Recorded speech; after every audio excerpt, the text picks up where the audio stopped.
Ja sit niinku mä en nähnyt sitä tai mitään. Ja enkä vastannut siltä tai käynyt koululla. Sitten eilen kun mä menin Facebookiin, niin heti tulee, että Jolle! Sitten mä keskustelin sen 1,5 tuntia niin Facebook-chatissa. Mikä teitä yhdistää? Tiedä. Mikä teille sytyttää sen kipinän? En mä tiedä, siis varmaan, siis se on itse asiassa tosi hauska tyyppi. Mä siis tuntenut se on ollut mun puoltuttu ihan törkeän kauan. Siis mä aina pidin sen helvetin hyvän näköisenä, mutta mä en ole koskaan jutellut sen kanssa, mutta mä ainakin silleen... Kerroks muuten tähän nauhalle, että mistä me puhutaan? Tää tulee vaan Iidalle, niin... Mitä? Kerro Iidalle, kato kun mä kerron mistä me puhutaan, niin se tietää. Puhutaan kairaamisesta.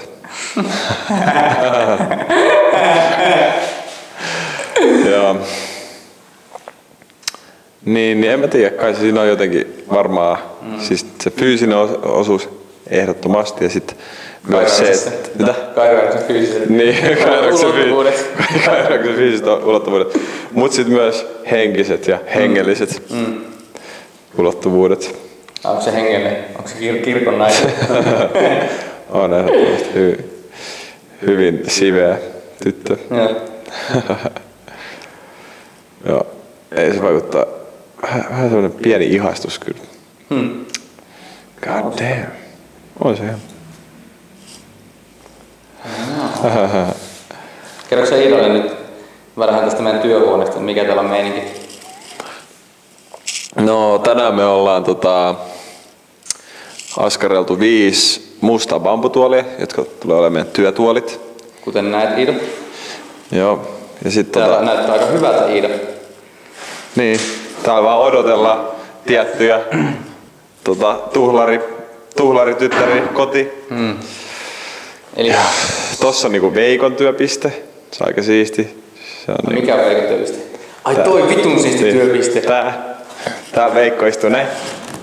Miten? Näytä uudestaan. Kato, ota se ilmettäinen miten mä istun. Sitten täällä istun mä. Siellä on Joel. Taputtele vattaa. Eikä saa juuri mitään aikaa. Mietti vaan Olkaa. Se on piirtänyt Olkaakin tänne näköjään. En tiedä kukaan. Eikö nää on Kaisa piirtänyt? Täällä on... Näytä toi Iida. Tää on Iida. Pinchos, titties and beer. Tää on musta hieno. Mä piirsin tämmösen... jonkun jutun. Tommosen lentävän taidemiehen. Sitten, katsotaan vielä mitä me keksittiin. Näytä nyt. Finaali. Okei, kato. Sillä että kuvaa sit mä väistän sillä. Kato Iida. Me löydettiin tämmönen ihan vitun hieno levy, jossa lukee... Mitä toi on? Solo ore point hace durar tanto el combustibile terrestre. Se skrubunen kela, se kaapelikela on tuolla alla. Tuo on ihan sairaan hieno.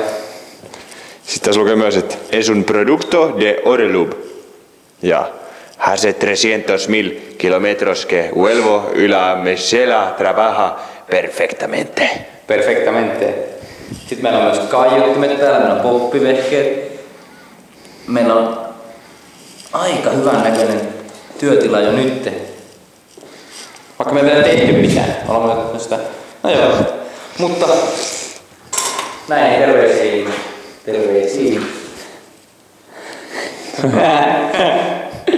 Mitä tämmöinen poikki?